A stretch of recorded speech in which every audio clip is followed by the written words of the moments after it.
The dawn began to tint the sky of Verona with pink hues when Friar Lorenzo stepped out of his humble cell, carrying a basket of herbs and wildflowers.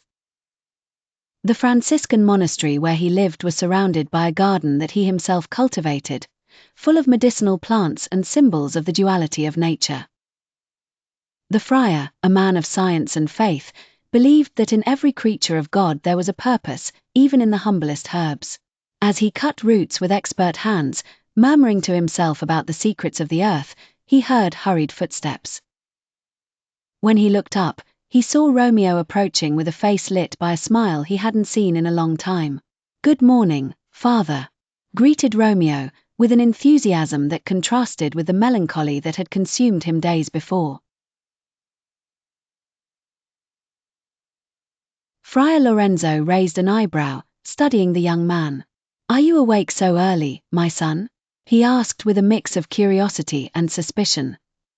"Either insomnia torments you, or the wine has kept you awake." Romeo shook his head, unable to contain his joy. "It's neither. I've left Rosalina and her pain behind. Now I love another, and I want you to marry us." The friar frowned, surprised. "Holy Jesus! Have you changed your heart so soon?"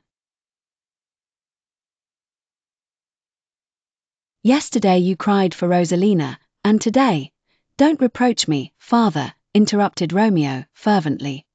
"She never loved me back, but Juliet loves me as I love her." Upon hearing that name, Friar Lorenzo paled. "Juliet, the daughter of Capulet. Romeo, you have lost your mind. The blood of your families is stained with hatred." But Romeo, far from being intimidated, leaned toward the friar with eyes shining with determination. "That's exactly why I need your help, Father. Our love can be the bridge that unites Montague and Capulet. Don't you always preach that forgiveness and love are the way of God?" The friar fell silent for a moment, reflecting.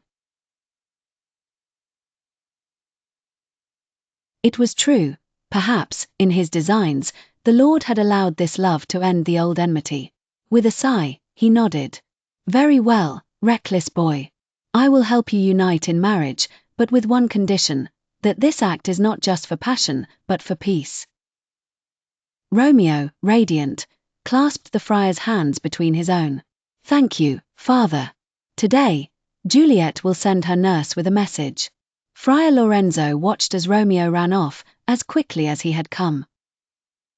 He shook his head, praying silently that this love would not end in tragedy. After all, even the most beautiful flower could hide poison in its petals.